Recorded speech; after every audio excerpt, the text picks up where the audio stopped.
Muitas pessoas têm tido seus sonhos destruídos pela falta de confiança absoluta em Deus. A Bíblia está repleta de exemplos de grandes sonhos cumpridos para a glória de Deus.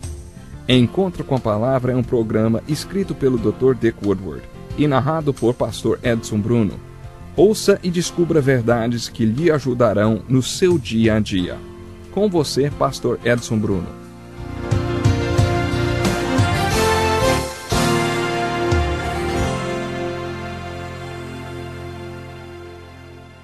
Estamos estudando o livro de Levítico e temos observado bem de perto o manual do sacerdote. Bem-vindo a mais um programa Encontro com a Palavra. Veremos agora como Deus instruiu o seu povo a prover para as necessidades do sacerdote, o líder espiritual. O Senhor Deus disse: eu tenho designado o peito e a coxa, ou seja, a melhor parte, para Arão e seus filhos. Essa responsabilidade para com os servos de Deus é representada muito cedo na Bíblia. Existe uma palavra muito importante que é unção. Esses sacerdotes eram homens ungidos. Outra coisa muito importante a observarmos é que o ministério do Espírito Santo é muito bem descrito por preposições. O Espírito Santo faz um bonito, milagroso trabalho em nós. A preposição em é muito usada em conexão com o ministério do Espírito Santo. Especialmente no livro de Atos é representado o poderoso trabalho que o Espírito Santo faz sobre nós. Lemos no livro de Atos: grande graça estava sobre todos os apóstolos. Vocês receberão poder depois que o Espírito Santo vier sobre vocês. Essa é a unção do Espírito Santo que está sobre eles, e essa unção é sempre associada com ministérios. Você não pode ministrar até que o poder, a unção do Espírito Santo venha sobre você. A maior prova de que o Espírito Santo está fazendo um trabalho em você são os frutos do Espírito. Por exemplo, o amor, a alegria, a paz. São os 9 frutos do Espírito. Os sumos sacerdotes experimentaram até mesmo no Antigo Testamento a unção do Espírito que veio sobre eles.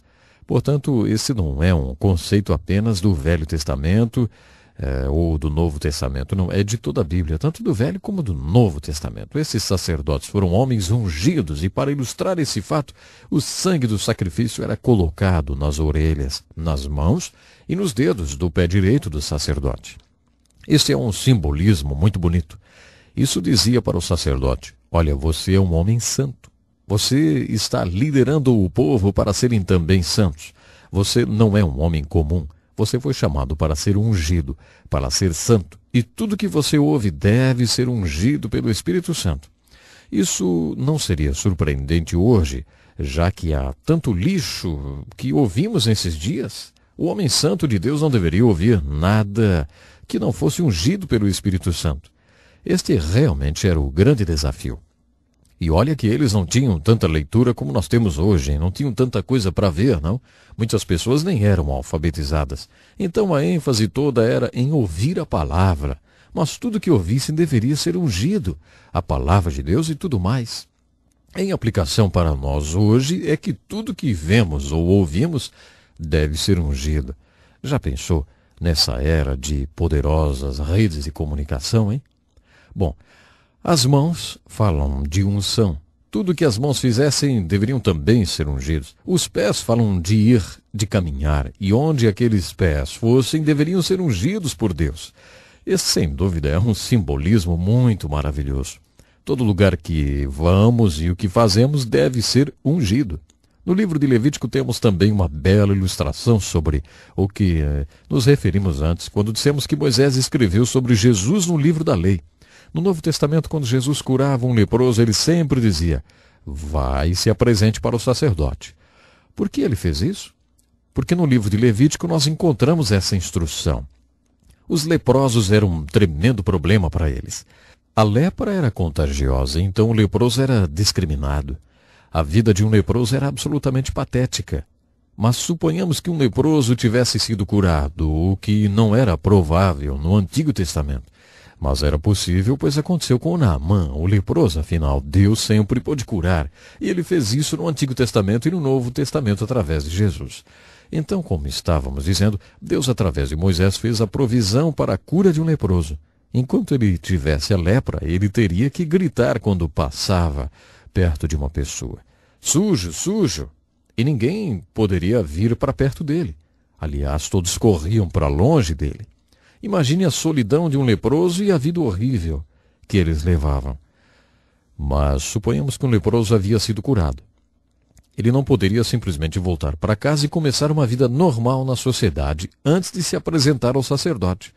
No capítulo 14 de Levítico temos uma descrição da cerimônia na qual o sacerdote apresentaria um leproso que havia sido curado. Só então o ex-leproso poderia começar a ter uma vida normal entre as pessoas. Essa cerimônia requeria um vaso de barro, um fio escarlate, um pedaço de madeira de cedro e pássaros. Quando o sacerdote determinava que o leproso estava curado, ele era instruído para conseguir 2 pássaros. Então sacrificava o primeiro pássaro no vaso de barro, nas águas correntes.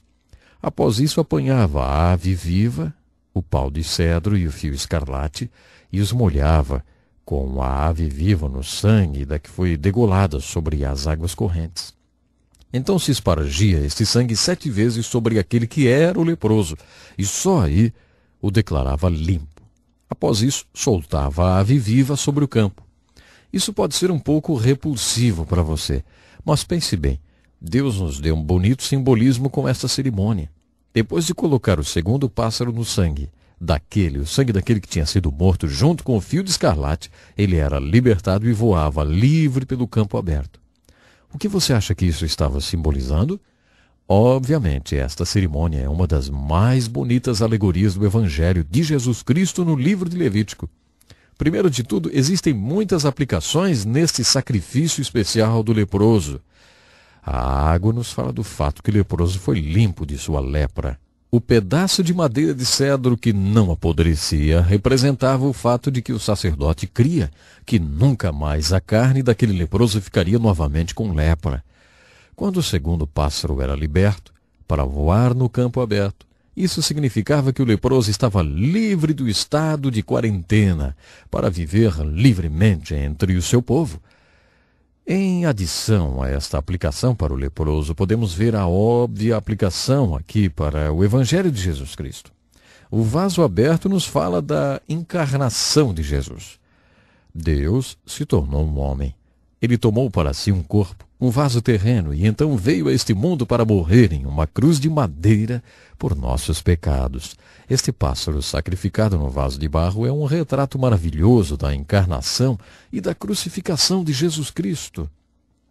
Já o segundo pássaro amarrado com um fio de escarlate e a madeira de cedro banhada na água com o sangue, sendo depois liberto para voar, é um maravilhoso símbolo da ressurreição de Jesus Cristo.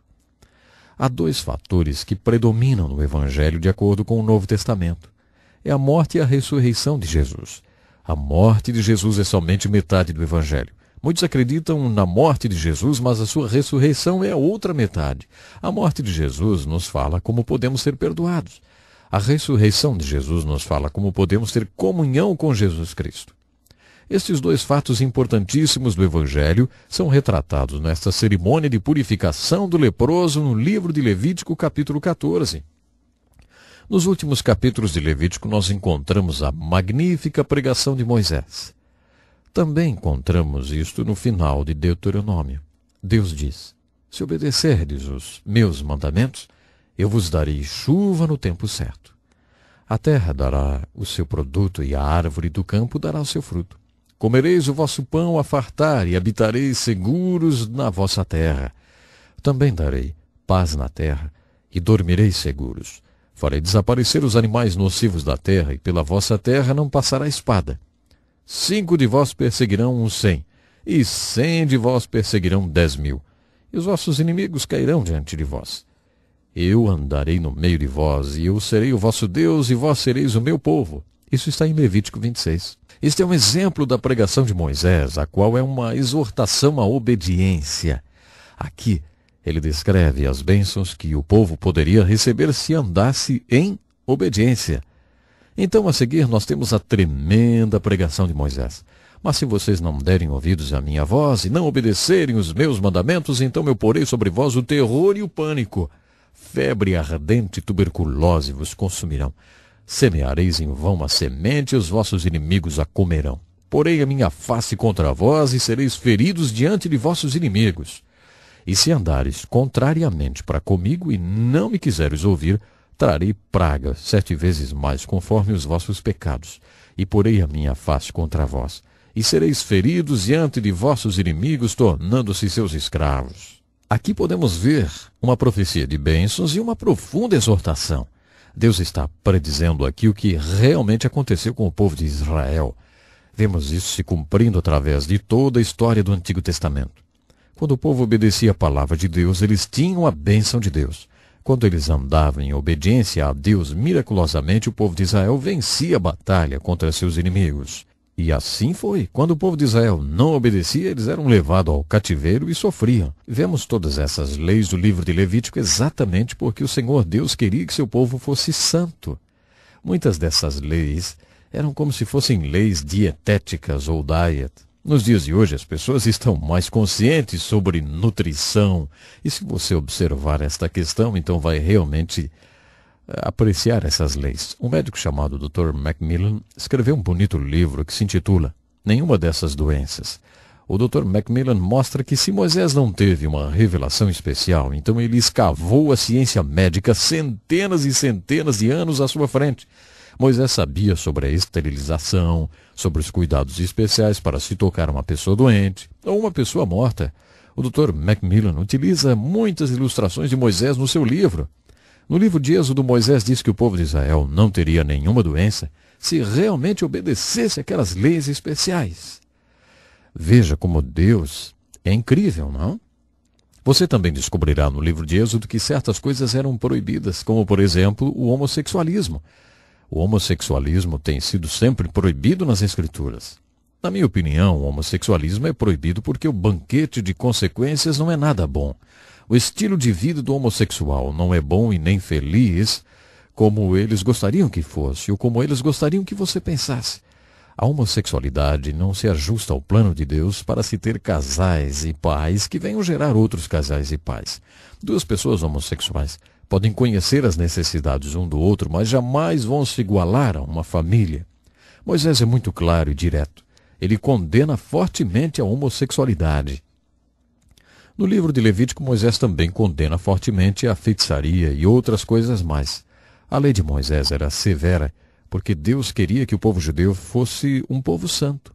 A santidade é uma peça-chave para se entender o livro de Levítico.